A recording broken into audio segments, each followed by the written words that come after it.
자, 이제 토지 정책 봅니다.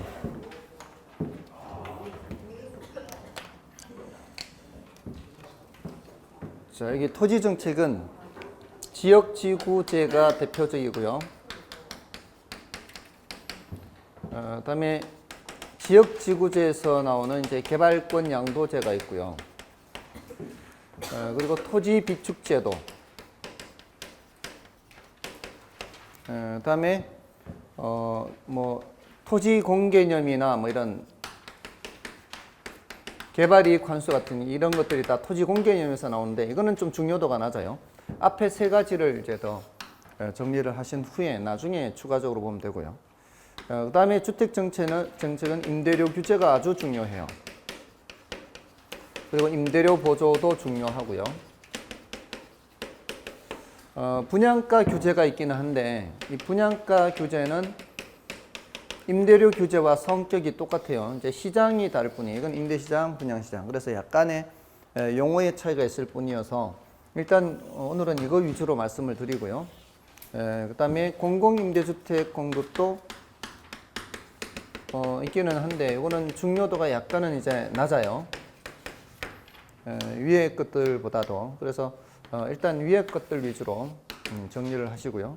그 다음에 부동산 조세입니다. 부동산 조세는 이것도 중요해요. 이 출제가 주택정책과 부동산 조세 이것 포함해서 여기서 많이 나와요. 그 다음이 오늘 여기 시장 실패 이거고요. 토지 정책은 마지막이다 이렇게 보시면 돼요. 그러고 나서 이제 투자론으로 들어가면 되겠습니다. 일단 지역지구제를 보면은 지역지구제는 내수로 나눠서 정리하시면 돼요. 지역지구제의 목적, 그 다음에 효과, 문제점, 대책 이렇게요. 이렇게 이제 내수로 나누어서 정리를 하시고요. 요거는 중요도가 좀 낮습니다. 효과는 제일 중요한 게 이거예요. 목적. 시험에 엄청 자주 나왔어요. 지역지구제를 시행하는 이유가 뭘까요? 여기는 주거지역, 여기는 상업지역, 공업지역 이렇게 용도를 나누어서 사용하는 거죠. 그거는 한데 모여 있으면은 서로 좋지 않은 영향을 미칠 수 있기 때문에요. 뒤죽박죽, 난개발이라고 하죠. 그 난개발이면은 서로 좋지 않은 영향을 미치는 거예요. 이게 바로 좀 전에 공부했던 부의외부 효과. 그러니까 이 목적은 부의외부 효과를 제거하기 위한 거예요. 제거하거나 감소시키거나 방지하는 거죠. 이러기 위해서 지역지구를 시행하고요. 자, 그 효과는 단기, 장기 효과 이렇게 나타나는데요. 일단 이거를 시행한다 이러면은 지역지구제를 시행하지 않던 지역의 지역지구제를 시행한다 이렇게 생각해 보세요. 지역지구제를 시행하지 않던 지역이면 뒤죽박죽이죠. 그런 지역을 앞으로는 여기는 공장 못 들어오고 주거용으로만 사용하고 여기는 상업용으로만 사용하고 이런 식으로 구역을 나누는 거죠. 그러면은 이 토지의 활용도가 높아지죠. 그러면 수요가 어떻게 돼요?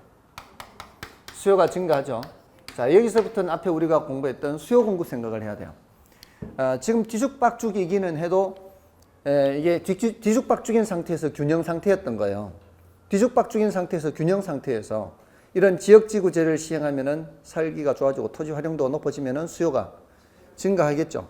수요가 증가하면은 거래량이 늘어나면서 가격은 올라가겠죠. 그 시장이라는 무대에 등장하는 거예요. 근데 이제 주로 가격이라는 처음에 착안을 하면은 가격이 이제 올라가요. 가격이 올라가면은 예전 가격에도 정상 이윤은 있었는데 이제 가격이 올라가면은 초과 이윤을 얻는다 그래요. 뭐를 얻게 된다고요? 초과 이윤을 얻게 돼요. 근데 장기적으로는 어떻게 돼요? 돈 되면 공급이 증가해서 가격이 내려가고요.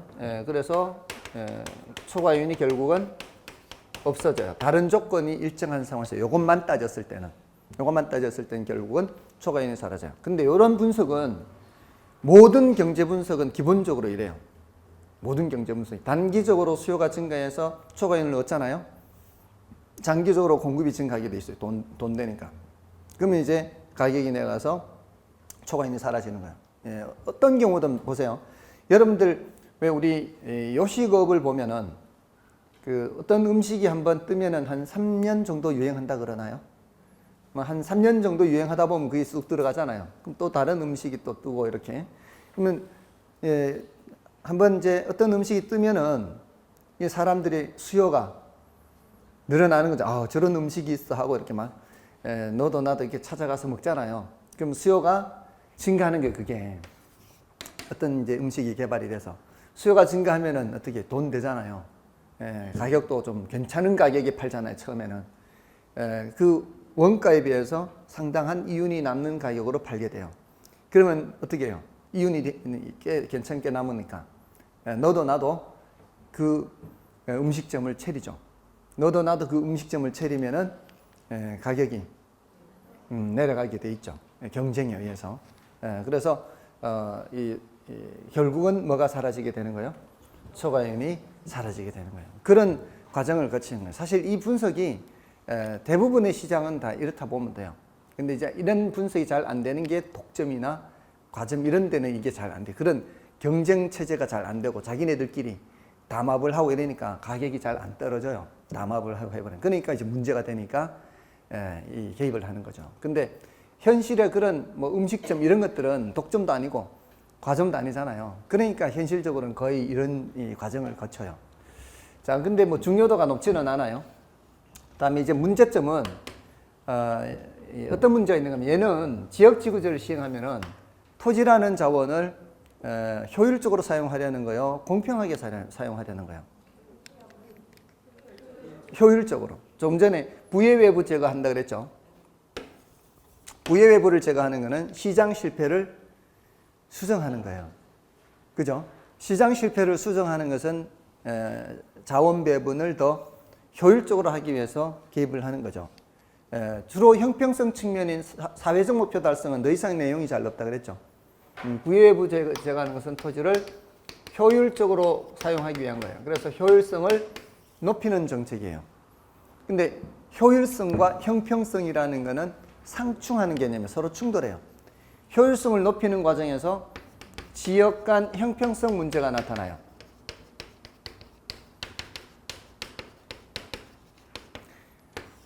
어디는 개발을 허용하면서 어디는 개발을 규제해야 돼요. 그게 토지를 효율적으로 쓰는 거죠. 녹지 공간도 있어야 되고 개발하는 공간도 있어야죠. 또 군사시설 보호구역 이런 것도 있어야 되잖아요. 무슨 개발진흥지구 이런 것도 있어야 되잖아요. 어디는 규제를 하면서 어디는 개발을 허용하고 또 활성화시키려고 해요. 그러니까 누구는 혜택을 보고 누구는 손해를 보게 되죠. 정부가 일부러 그 사람들 손해보게 하거나 혜택 주게 하려는 이런 게 아니죠. 전체적으로 토지라는 자원을 효율적으로 쓰는 과정에서 누구는 피해를 보고 누구는 혜택을 보고 이렇게 되는 거 아닌가요? 일부러 그 사람들을 그 가격을 떨어뜨리거나 일부러 그런 의도는 없어요. 근데 결과적으로 어떻게 된다는 얘기예요? 지역 간 형평성 문제가 나타난다는 거죠. 그래서 거기에 대한 대책이 필요하다는 거죠. 그리고 경직성 문제가 필요해요. 경직성 문제가 나타나요. 그래서 여기에 대한 대책이 필요한 거예요. 그래서 이런 대책들이 필요한데, 자, 여기에 대한 대책으로 나오는 게 개발권 양도제예요. 개발권 양도제는 이런 거죠. 개발이 제한된 지역이 있고 개발이 가능한 지역이 있어요. 그럼 이제 개발이 가능한 지역은 이렇게 건물을 지을 수가 있다는 뜻이죠. 근데 개발이 제한된 지역은 건물을 못 지어요. 그럼 이 사람들한테 뭔가 대책을 세워줘야 되죠. 근데 보상을 해주는 게 가장 좋은 방법이긴 하지만 보상을 해주기에는 이런 땅이 너무 많아요.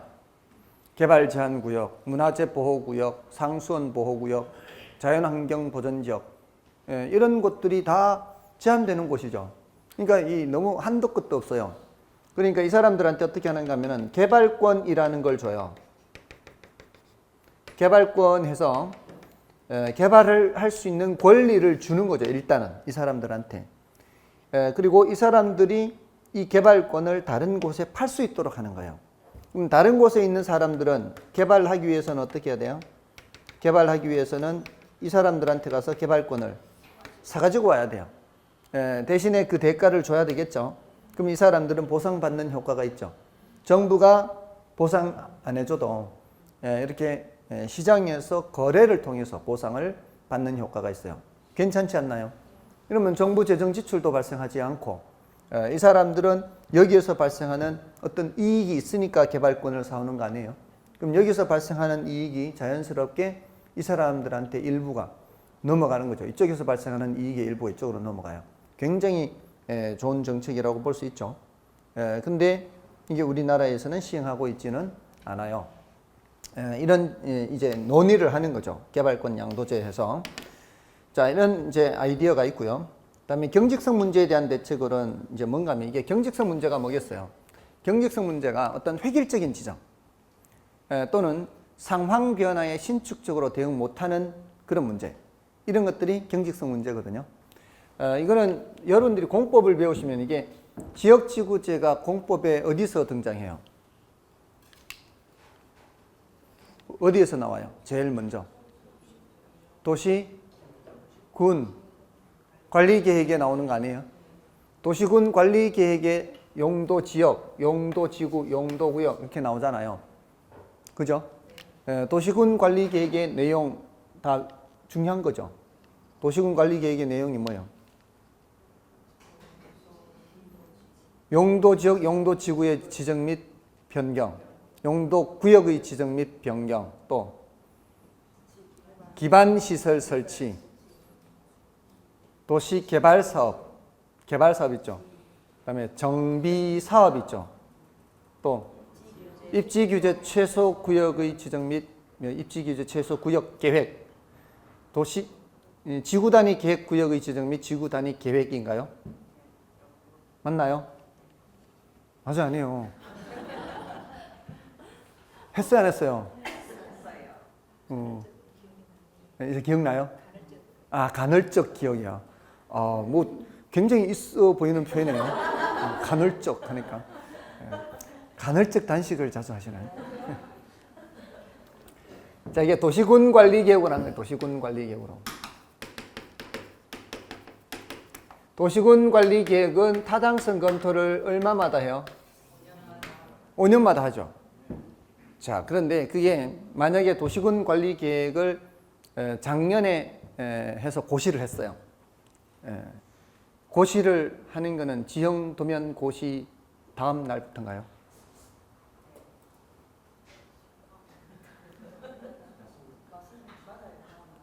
지형 도면 고시 다음 날부터? 맞아, 아니요? 맞나요? 아무튼 저도 작년에 공부할 때 봤는데 갑자기 기억이 안 나네. 지형 도면 고시 다음 날부터 효력이 발생하면, 자, 이제 1년 됐어요, 오늘. 1년이 됐으면 이제 앞으로 몇 년 후에 타당성 검토를 해요? 앞으로 4년 후에 타당성 검토를 하겠죠. 자, 그런데 계획이라는 게 작년에 이제 앞으로 5년을 내다보면서 계획을 삼은 거 아니에요. 근데 1년이 지난 오늘 이 시점에 작년에 계획했던 모습하고 똑같다는 보장이 있나요? 똑같다는 보장이 없잖아요. 1년이 지난 시점에서. 왜냐하면 우리는 3일만 변해도 3일만 지나도 우리는 벌써 계획하고 달라지잖아요. 작심삼일 되는 보통 작심삼일. 그러면은 그 계획과 달라졌는 걸 확인을 했을 때 그때 수정을 해야 제일 좋은 거 아닌가요? 그죠? 여러분들 계획 좀 세우고 공부하시죠. 내 인생에 계획은 없어요?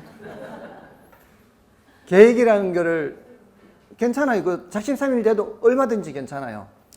그 3일 됐을 때 내가 벌써 잘못됐다 판단하면 그때 또 수정하면 돼요. 계획이라는 거는. 이거 자기가 계획을 잡아놓고 제대로 실천하는 사람은 거의 없어요. 거의 없어요. 거의 없어. 근데 수정하는 사람도 거의 없어요. 그럼 그 시점에서 수정하는 것만으로도 그 사람은 훌륭한 사람이에요. 그러니까 자기가 계획이 벌써 잘못됐다는 걸 판단했으면은 그 시점에서 또 수정하면 되는 거예요. 계속 그렇게 하면 되는 거예요. 아무튼 그런데 이 도시군 관리 계획은 1년이 지난 시점에 계획이 잘못됐다는 게 발견이 돼도 사실 그 순간순간 바로 수정을 못 해요. 그렇지 않겠어요? 이거는 4년, 앞으로 4년 더 지나야 수정해요. 그럴 가능성이 많아요. 그래서 상황 변화에 따라 신축적으로 대응을 못 해요. 그래서 나온 것이 지구 단위 계획이나 입지 규제 최소 구역 이런 거예요. 이런 것들이 지정이 되면은 뭔가 적용을 어떻게 해요? 적용을 좀 더 완화해서 적용하거나 좀 더 신축적으로 적용하는 거죠. 옛날에는 이런 게 없었어요. 옛날에는 이런 게 없었으니까 이게 막 상황이 변하고 새로운 뭔가 지금 자꾸 현상이 나타나는데도 불구하고 어떻게 손을 대지를 못하는 거죠. 기존의 그 틀에만 입각해가지고 계획을 세우고 하려고 하니까 잘 안 되는 거예요. 그러니까 새로운 제도들을 도입해서 그 상황에 따라서 조금 더 신축적으로 대응하기 위해서 이런 것들이 나온 거죠. 여기 개론에서는 지구 단위 계획 이렇게 안 하고 계획 단위 개발 이렇게 해요. 계획 단위 개발. 이렇게. 그리고 용적률 인센티브 제도 이런 게 있어요. 이거는 옛날에도 있었습니다. 용적률을 인센티브를 주는 거예요. 예를 들어서 지금 건폐율 용적률이 딱딱딱 정해져 있죠. 정해져 있는데 몇 퍼센트 범위에서 이러이러할 때는 용적률을 더 준다. 이러이러할 때는 용적률을 더 준다. 이렇게 이 상황에 따라 달리 적용하는 거죠. 예를 들어 건축법에 나오나요? 그 공개공지를 제공하면은 용적률을 더 높여준다거나. 별로 안 들어봤는 모양이네요. 건축법에서 아직 안 했는 모양이네. 여기까지는. 또는 녹지를 많이 확충하면은 용적률을 또 높여줘요. 이런 것들이 있어요. 이것도 안 했나 보네. 우수조를 설치하면 용적률을 또 높여줘요. 우수조 들어봤어요? 안 들어봤어요? 들어본 게 뭐예요, 그럼? 거꾸로 물을게요, 거꾸로. 들어본 게 뭐예요? 아파트 단지 밑에 지하에 주차장 만들잖아요, 보통. 지하 1층, 지하 2층 주차장 만들잖아요. 그 밑에 여기에 물그릇을 만드는 빗물그릇을 만들어서 비가 오면은 여기에 먼저 가두는 거예요. 여기에 먼저 가두면은 하천으로 한꺼번에 빗물이 안 흘러갈 거 아니에요. 하천으로 빗물이 한꺼번에 흘러가면은 하천 관리 비용이 많이 발생해요. 하천의 용량을 넓혀야 되고요. 빗물 배수 펌프장의 용량도 커져야 되고요. 근데 이거를 일단 급한 대로 아파트 단지 밑에 빗물을 가두면 배수 펌프장의 용량도 줄어도 되고 하천의 규모도 적어도 되고 그래서 비가 멎었을 때 서서히 내보내면 되는 거죠. 이런 우수조를 만들면은 용적률을 올려줍니다. 그리고 이런 상업용 건물이 공개 공지, 일반인들이 사용할 수 있는 공지를 많이 제공을 하면은 건물의 용적률을 높여줍니다. 그런 것들이 용적률 인센티브 제도예요. 우수조는 우리나라에 도입된 지 오래되지 않았고요. 다른 용적률 인센티브는 예전에도 있었어요. 공개 공지라든가 녹지 공간을 확충할 때 용적률을 높여주는 건 옛날에도 있었어요.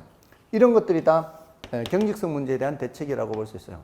상황에 따라 용적률을 좀 신축적으로 적용을 하겠다는 얘기죠. 자, 이런 것들이 지역지구제의 문제점에 대한 대책이라고 볼 수 있어요. 자, 교재에서 좀 확인하겠습니다. 교재에서 192쪽에 목적을 보시면은 목적의 1번이 이제 체크를 해야 되죠. 제일 많이 나온 게 어울리지 않는 토지 이용을 규제함으로써 부의 외부 효과를 제거하거나 감소 또는 방지하는 데 그 목적이 있다. 이는 사적 시장의 외부 효과에 대해 효율적인 해결책을 제시하지 못함으로 정부에 의해 채택되는 규제의 한 방법이다. 그러니까 시장에 내버려 두면은 이런 부의 외부 효과를 시장이 알아서 해결을 못하니까 정부가 개입한다 이 말이죠. 그다음에 2번은 연을 보시면 되고요. 3번을 보시면은 토지 자원의 효율적 이용은 현 세대와 후 세대 간의 세대 간 형평성을 도모할 수 있는 장점이 있다. 자, 요거 조심해야 되죠. 여기는 지역 간 형평성 문제가 나타나는데 지금 세대 간 형평성 이런 말 나오죠. 세대 간 형평성은 개선될 수 있다는 거예요. 지금 세대가 자원을 효율적으로 이용하면은 다음 세대가 쓸 수 있는 여지가 더 많아진다 이런 뜻이에요. 지금 세대는 사실은 지금 우리가 토지를 갖고 있다 해서 그 토지를 우리 거라고 생각하면 안 되는 거예요. 왜냐하면 결국 우리는 살다가 100년도 안 돼서 죽잖아요. 그럼 다음 세대가 또 그 토지를 사용해야 되고 또 다른 자원도 사용을 해야 되죠. 그러면 지금 세대가 너무 무분별하게 토지나 다른 자원들을 사용을 해버리면 다음 세대는 사용할 게 없어져요. 그래서 사실은 지금 나이가 들면 들수록 다음 세대를 위해서 표를 잘 던져야 돼요. 나이가 들면 들수록 이제 살 날이 얼마 안 남았잖아요. 그러면 오히려 또 아래 세대들이 살아갈 땅 아니에요. 그러면은 그 표를 잘 던져서 이 지도자들을 잘 뽑아놔야 돼요. 근데 잘못 뽑아놔 버리면은 그 다음 세대가 굉장히 힘들어질 수 있어요. 예를 들어 볼까요? 지금 만약에 복지 정책이라든가 이런 걸 해서 정부가 재정 적자를 이제 많이 적자 예산을 편성을 한다면 그 적자라는 게 뭐 있어요? 세금으로 거두어 들이는 것보다 쓰는 게 많다는 얘기 아닌가요? 근데 그 쓰는 게 지금 세대가 막 무분별하게 써버리면 자 보통 그럴 때 재정 적자할 때 정부가 국채를 발행해요. 국채. 돈을 빌린다고요. 돈을 빌리는데 그게 만기가 20년 막 이래요. 언제 갚겠다는 얘기예요. 20년 후에 갚겠다는 얘기예요. 근데 갚는 거는 20년 후면은 나는 이미 죽고 없어요. 나는 이미 죽고 없는데 갚을 때는 누가 갚는 거예요? 20년 후에 사람들이 세금 내서 갚아야 돼요. 그러면 앞 세대가 벌어먹고 그냥 잘 먹고 잘 살고 이렇게 한 거를 다음 세대가 빚을 갚아야 돼요. 이거는 굉장히 무책임한 행동인 거죠.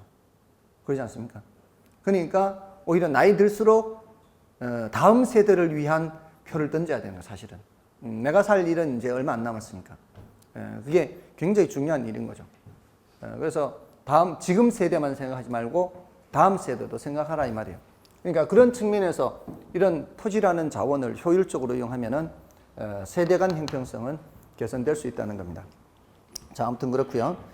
그다음에 지역지구제 효과에서 단기 효과, 장기 효과 이렇게 해서 그 단기 효과는 이제 거기는 그래프도 있지만 이걸로도 충분히 되죠. 단기 효과에서 이제 그래프가 수요 곡선이 이제 우측으로 이동해서 수요가 증가해서 가격이 올라가면은 기존 공급자가 초과 유인이 발생해요. 자, 근데 장기 효과는 그 비용 일정 산업이냐, 비용 증가 산업이냐, 비용 감소 산업이냐 세 개에 따라서 달라지죠. 어떤 것이냐에 따라서 달라지지만 결국은 모두 다 초과윤이 사라지는 건 똑같아요.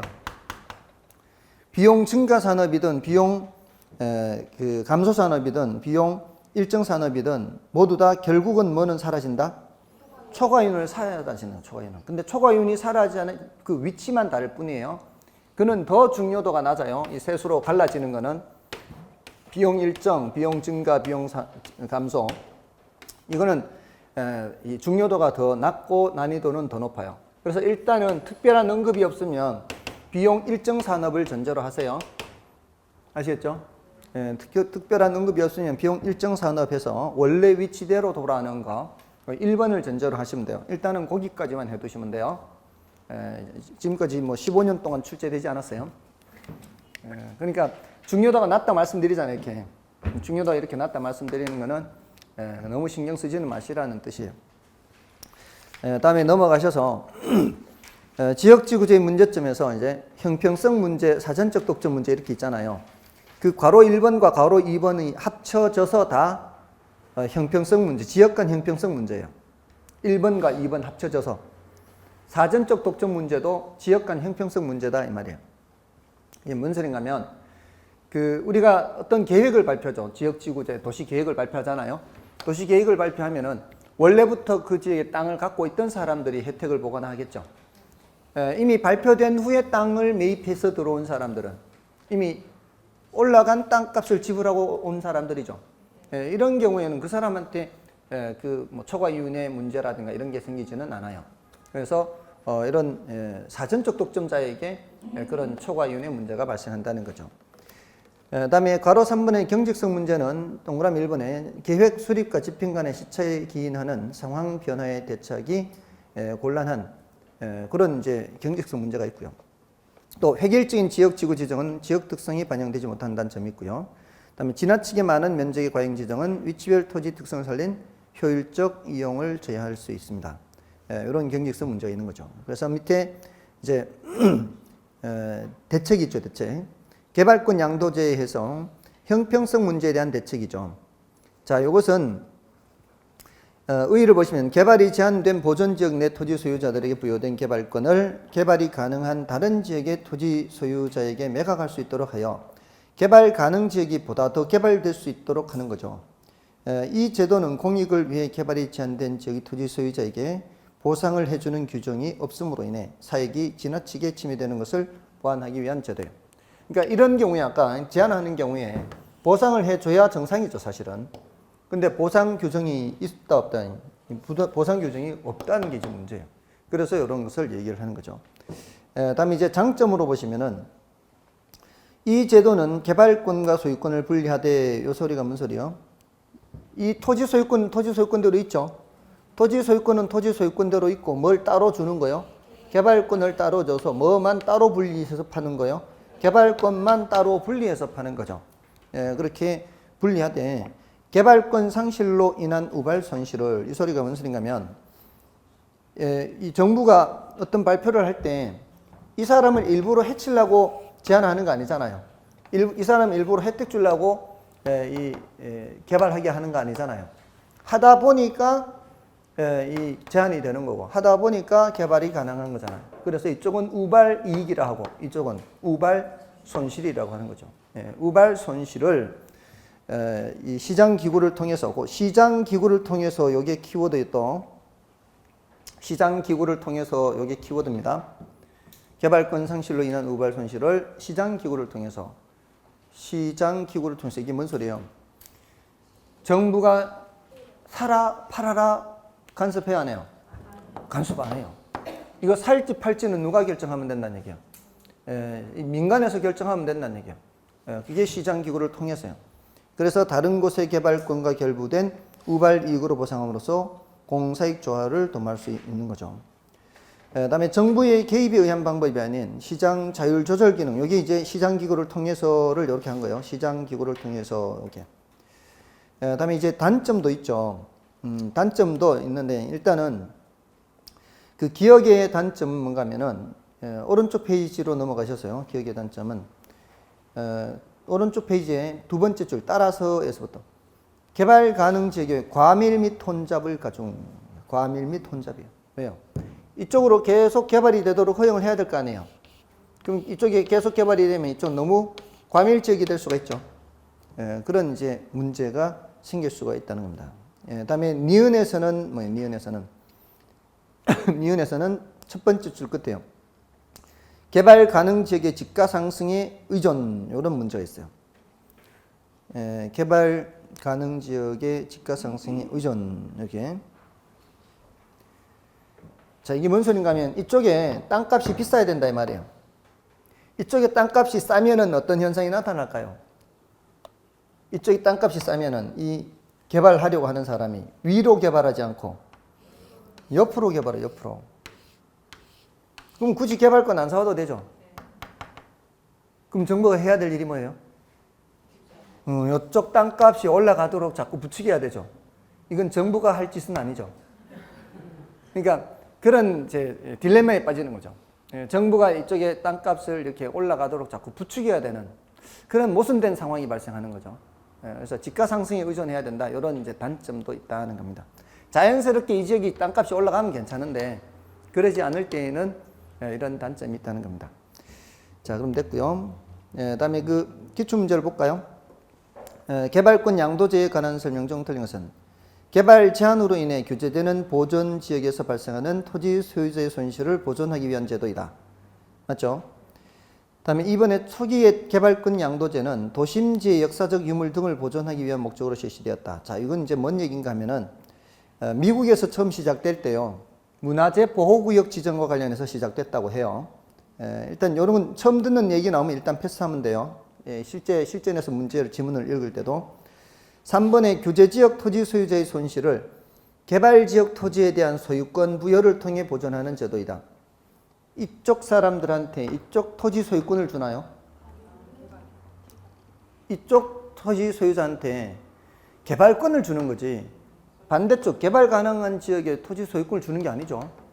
이거는 완전히 틀린 지문이고요. 그다음에 공공이 부담해야 하는 비용을 절감하면서 규제에 따른 손실의 보전이 이루어진다는 점에 의의가 있다. 맞죠? 이거 정부가 돈 필요해야 하네요. 정부 돈 필요 없죠? 그래서 맞고요. 규제지역 토지 소유자의 재산성의 손실을 시장을 통해서 해결하려는 제도이다. 맞죠? 정답은 3번이었나요? 그다음에 이제 밑에 계획 단위 개발, 보상 지역제 이런 것들은 다 경직성 문제에 대한 대책이라고 볼 수 있어요. 이거는 조금 전에 계획 단위 개발 아까 지구 단위 계획 말씀드렸죠. 그것이고요. 보상 지역제 아까 용적률 인센티브 말씀드렸죠. 그건 이제 여러분들이 확인만 하시면 되겠습니다. 넘어가시고요. 그다음에 이제 토지 공개념 및 개발이익 환수제도 있죠. 이거는 뭐 한 10분의 뭐 2, 3 정도 이게 표시는 10분의 3으로 돼 있죠. 29에 30회, 그 다음에 23회 이렇게 있잖아요. 이게 독립된 문제로 3번 출제됐다는 뜻이 아니고 지문으로 이렇게 등장한 거 포함하면 그렇다는 얘기예요. 그러니까 그걸 다 포함해서 한 문제 많이 쳐줘도 한 2문제 정도밖에 안 돼요. 그래서 이거는 일단 넘어가십시오. 나중에 말씀드릴 거예요. 다음에 이제 주택정책을 보시면 되고요. 주택정책에서는 제일 중요한 게 이제 임대료 규제입니다. 임대료 규제는 거의 해마다 출제가 돼요.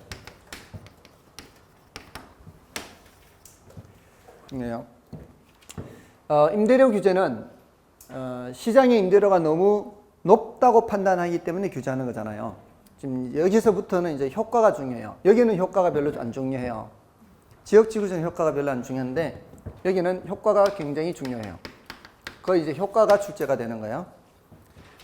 그것을 주체별로 나누어서 봐야 돼요. 한 번은 수요자 입장에서, 한 번은 공급자 입장에서, 그다음에 시장 입장에서 이렇게 세수로 나누면 돼요. 자, 여기서 여러분들이 이해를 하시려면 한 번은 임차인이 돼봐야 되고, 한 번은 임대인이 돼봐야 돼요. 근데 그게 임차인이 나만 있는 게 아니고 많은 임차인들을 생각해야 되고요. 임대인도 나만 있는 게 아니고 많은 임대인들을 생각해야 돼요. 그래서 이쪽 입장에서, 이쪽 사람들 입장에서 생각하는 거하고 저쪽 사람들 입장에서 생각하는 거하고 이게 두 가지를 다 생각해야 돼요. 그래서 이런 것들이 좀 어려울 수가 있어요. 보통 어떤 한쪽 입장밖에 생각을 잘 못하거든요. 그죠? 세를 놓은 사람 입장이면 임대인 입장에서밖에 생각을 못하고 세를 들어있는 사람 같으면 임차인 입장에서밖에 생각을 잘 못해요. 그래서 조금 어려울 수가 있어요. 아무튼 양쪽을 다 생각해야 돼요. 시장 임대료가 어떻기 때문에 규제하는 거예요? 시장 임대료가 너무 높기 때문에 규제하는 거 아닌가요? 그래서 예를 들어 평당 연간 임대료가 50만 원이에요. 평당 연간 임대료가 50만 원이다. 이 소리는 10평짜리 집에 살고 있는 사람은 1년에 500만 원을 줘야 되고요. 12평짜리 집에 살고 있는 사람은 1년에 600만 원을 줘야 된다는 뜻이에요. 평당 연간 50만 원이에요. 자, 이게 서민들이 살기에는 너무 벅차다라고 정부가 판단해서 규제를 하는 거죠. 여기 이제 40으로 규제를 하는 거예요. 이렇게 했을 때 나타나는 효과예요. 자, 이제 여기 계신 여러분이 전부 다 임차인이라고 생각해 보세요. 자, 여러분이 임차인이라면 이제 다음 달에 계약이 끝나요. 그 임차인이 소득 수준이 높은 임차인이 아니고 소득 수준이 낮은 임차인이에요. 10평짜리 집에 사는 사람들이에요. 여러분들 전부 다. 10평짜리 집에 살던 여러분들이 다음 달에 다 계약이 끝나요. 자, 근데 정부에서 마침 평당 연간 50만 원을 40만 원으로 규제를 했어요. 자, 그럼 여러분들은 속으로 어떻게 생각할까요? 계약 끝나면 같은 집에 살면서 이제 400만 원만 내도 되니까 100만 원 저축할 생각. 첫 번째. 두 번째, 조금 넓은 집으로 가서 조금 더 여유 있게 갈 수 있는 거. 두 번째 생각. 이쪽 저쪽 다 가능한가요? 근데 시장 전체로 봤을 때는 전부 다 저축하지는 않겠죠. 어떤 사람들도 있단 말이에요. 조금 더 넓은 평수 찾아가는 사람도 있다는 얘기 아닌가요? 그러면은 조금 더 넓은 평수 찾아가는 사람들이 중개사무소에 가서 좀 집 좀 알아봐 주세요. 이렇게 주문을 넣는 거. 이게 수요가 증가하는 거라고 볼 수 있다는 거예요. 그러니까 주택의 경우에 어차피 내가 살고 있는 집은 한 집밖에 안 되잖아요. 예, 한 집밖에 안 되는데 평수 늘어나는 걸 뭐라고 볼 수 있다고요? 수요가 증가하는 거라고 볼 수 있다고요. 충분히 납득이 되시나요? 여러분 입장에서만 생각하면 안 돼요. 그러니까 어떤 분이 대답했어요. 나는 절대 넓은 데 안 가고 저축만 할 거라고. 저축만 한 사람이 자기는 저축할지 모르지만 경제 전체로 보면은 수요가 분명히 늘어날 거다 이 말이에요. 아시겠죠?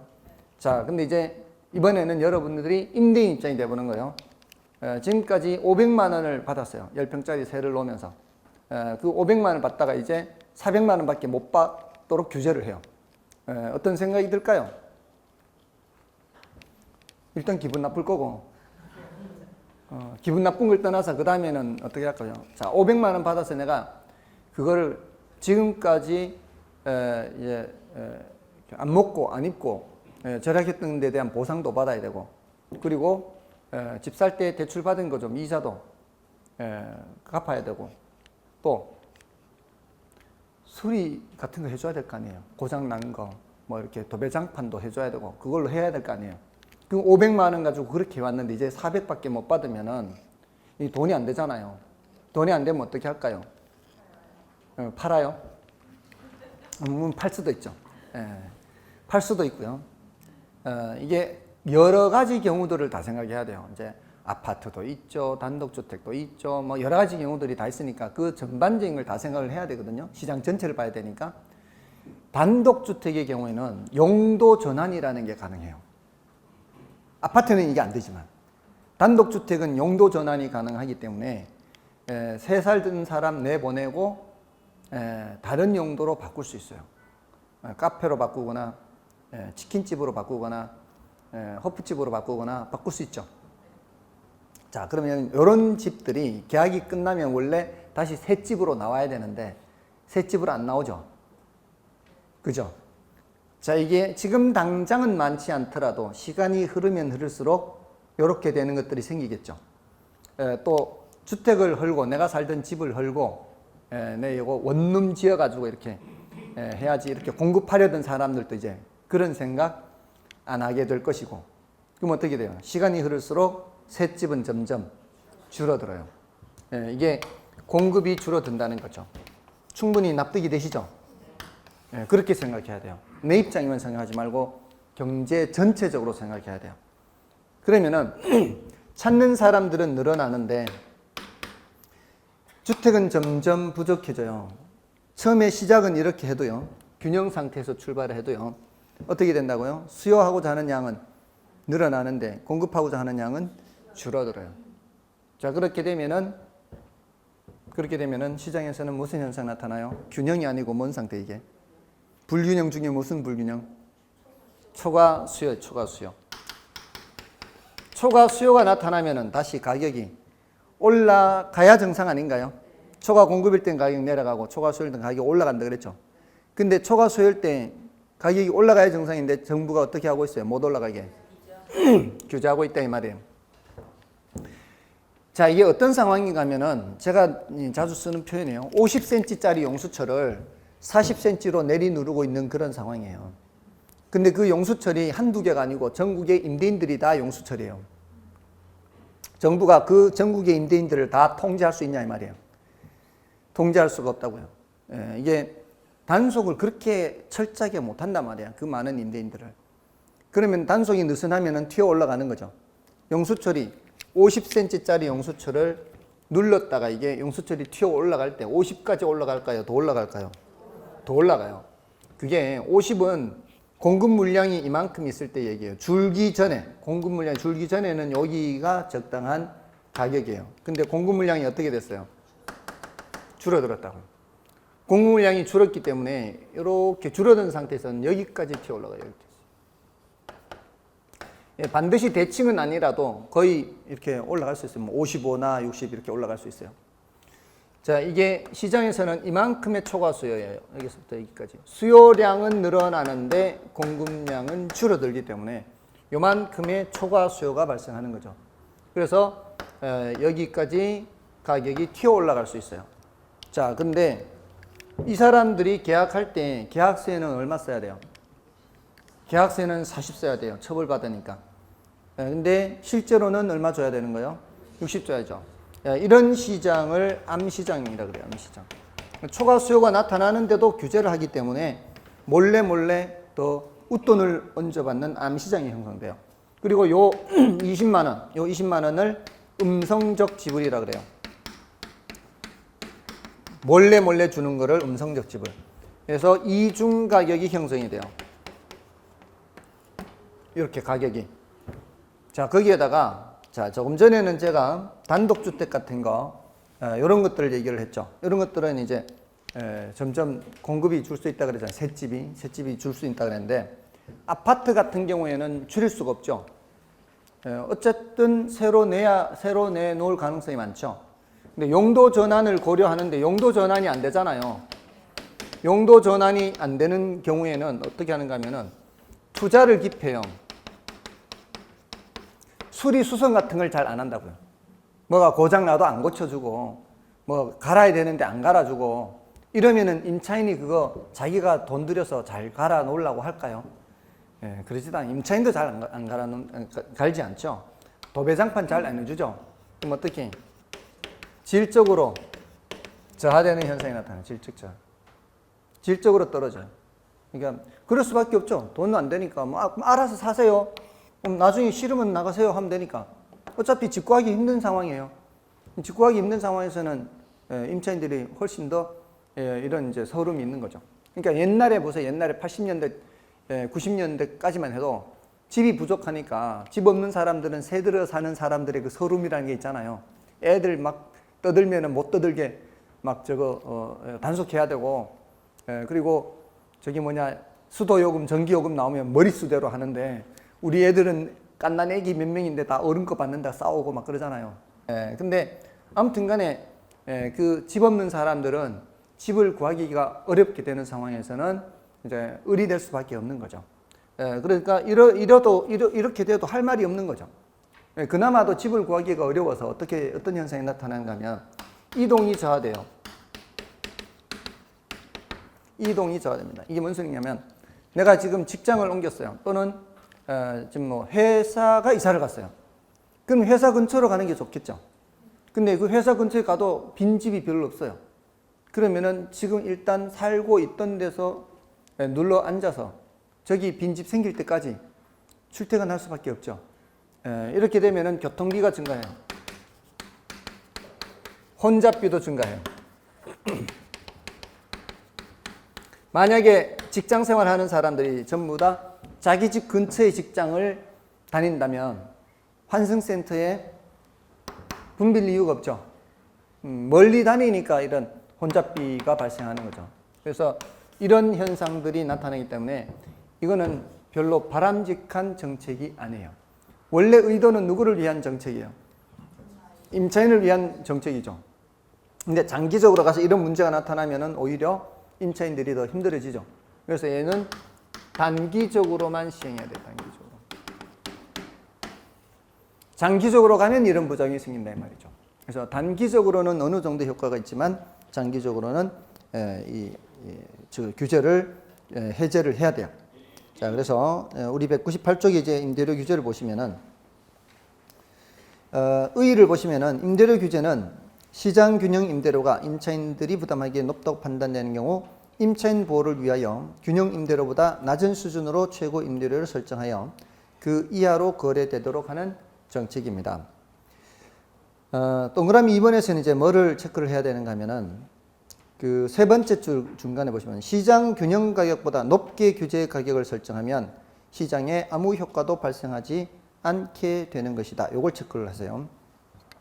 지금 이걸 이제 틀릴 가능성이 많아요. 왜냐하면은 지금 임대료 규제를 하는데 규제하는 높이가 시장 가격보다 높아요, 낮아요?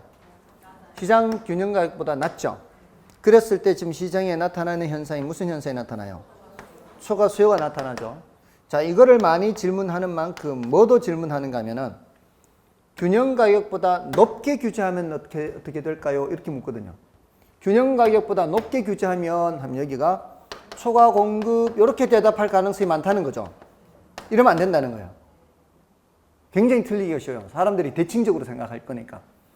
균형가격보다 아래 규제하면은 초과 수요가 나타나는데 위에 규제하면은 아무 효과 없다라고 대답해야 돼요. 왜냐하면은 시장 임대료 50의 의미를 다시 한번 생각해 보세요.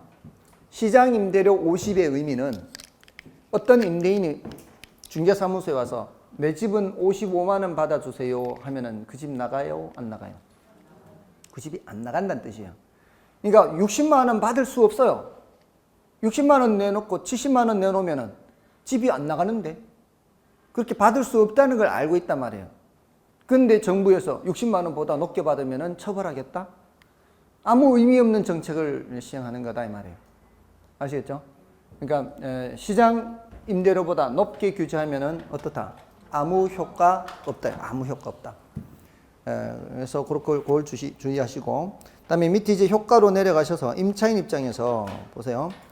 자, 임차인 입장에서 임대료가 낮게 규제된 임차인은 수요를 증가시키죠. 그러나 공급 물량이 감소함으로 임대주택을 구하기가 어려워지고요. 따라서 임차인들의 이동이 저하되며 교통비, 혼잡비가 증가 다 이제 설명드린 거고요. 그다음에 임대인 입장 보세요. 임대료 규제는 임대인들의 수익을 감소시키므로 임대인은 전환 비용보다 전환으로 인한 수익이 더 크다면 계속하여 전환하고자 할 것이죠. 이러한 임대료 규제는 단기적으로는 임대주택의 감소폭이 적어요. 즉 단기적으로는 전환되는 임대주택의 수가 적어서 임대인들의 공급량 감소가 비탄력적입니다.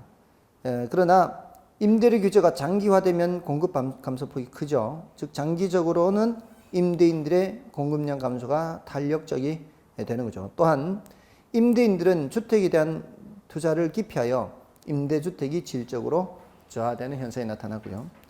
그다음에 시장에서는 초과 수요 발생했죠. 임대료 규제는 초과 수요를 발생시키므로 정부의 단속을 피해 암시장이 형성될 수 있다. 암시장에서는 가격이 P1에서 형성되어 규제 가격과 암시장 가격의 이중 가격이 형성되며 암시장 가격과 규제 가격의 차익인 음성적 지불이 수수될 수 있다. 자, 거기에서 음성적 지불 이런 데 밑줄, 이중 가격 밑줄, 암시장 밑줄 이런 이제 키워드들이 나오는 거죠. 자, 그러면 됐고요. 나머지는 됐고요. 그다음에 평가는 이제 여러분이 봐주시면 되겠죠. 이거 다 이제 확인을 했으니까. 자, 이거는 이제 이것도 기출 문제 볼까요? 임대료 규제가 임대주택 시장에 미치는 효과에 관한 설명으로 틀린 것은 1번에 균형 임대료보다 임대료 상한이 높을 경우 균형 임대료와 공급량에 아무런 영향을 미치지 않는다. 맞죠? 그다음에 2번 균형 임대료보다 임대료 상한이 낮을 경우 장기적으로 임대주택의 질이 낮아질 수 있다.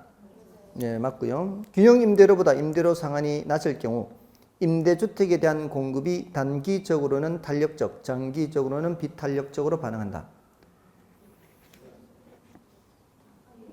장기에 탄력적이라고 했죠. 이렇게 탄력이라는 것은 수량 변화의 크기라 그랬잖아요. 근데 수량이 단기적으로는 많이 변해요? 단기적으로는 많이 못 변해요? 단기적으로는 많이 못 변하잖아요. 그러니까 단기적으로는 비탄력적, 장기적으로는 탄력적 이렇게 되죠. 그래서 3번이 틀렸어요.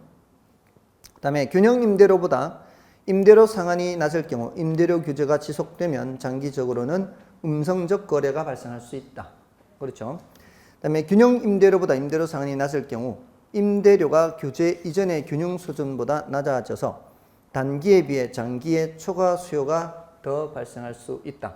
그렇죠. 이게 줄어들더라도 여기서 여기까지 가는데 시간이 걸린다 그랬죠. 그죠? 공급량이 이렇게 줄어들어도 이게 여기 원래는 이만큼이었잖아요. 이렇게 줄더라도 시간이 갈수록 많이 줄죠. 네, 그러니까 시간이 갈수록 초과 수요 폭은 점점 커지는 거죠. 시간이 흘러갈수록 이 초과 수요 폭이 점점 가서 결국엔 초과 수요가 이렇게 되잖아요.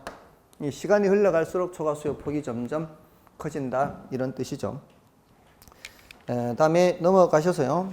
이제 분양가 상한제인데 이거는 이제 성격은 같다 그랬잖아요. 그래서 나중에 설명드릴 거니까 분양가 규제, 분양가 자율은 나중에 보시고 좀 쉬시고 이제 주택보조 보시면 돼요. 202쪽에 주택보조. 좀 쉬겠습니다.